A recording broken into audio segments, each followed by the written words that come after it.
நானே தேவன், வேறொருவரும் இல்லை. யாக்கோபின் சந்ததியாரே, இஸ்ரவேல் சந்ததியில் மீதியாகிய சகல ஜனங்களே, எனக்கு செவி கொடுங்கள். தாயின் வயிற்றில் தோன்றினது முதல் உங்களை ஏந்தி, தாயின் கற்பத்தில் உற்பத்தியானது முதல் உங்களை தாங்கினேன். உங்கள் முதிர் வயது வரைக்கும் நான் அப்படி செய்வேன். நரை வயது மட்டும் நான் உங்களை தாங்குவேன். நான் அப்படி செய்து வந்தேன். இனிமேலும் நான் ஏந்துவேன், நான் சுமப்பேன், தப்புவிப்பேன்.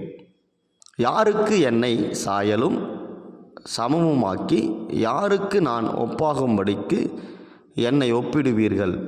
பையில் இருக்கிற பொன்னை கொட்டி வெள்ளியை தராசில் நிறுத்து, தட்டானுடனே கூலி பொருத்தி கொள்ளுகிறார்கள்.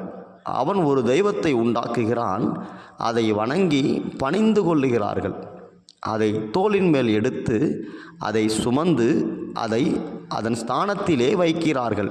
அங்கே அது நிற்கும், தன் இடத்தை விட்டு அசையாது. ஒருவன் அதை நோக்கி கூப்பிட்டால் அது மறு உத்தரவு கொடுக்கிறதும் இல்லை. அவன் இக்கட்டை நீக்கி அவனை இரட்சிக்கிறதும் இல்லை. இதை நினைத்து புருஷராயிருங்கள். பாதகரே, இதை மனதில் வையுங்கள். முந்தி பூர்வ காலத்தில் நடந்தவைகளை நினையுங்கள். நானே தேவன், வேறொருவரும் இல்லை. நானே தேவன், எனக்கு சமானமும் இல்லை. அந்தத்தில் உள்ளவைகளை ஆதி முதற்கொண்டும் இன்னும் செய்யப்படாதவைகளை பூர்வகாலம் முதற்கொண்டும் அறிவிக்கிறேன். என் ஆலோசனை நிலை நிற்கும். எனக்கு சித்தமானவைகளை எல்லாம் செய்வேன்.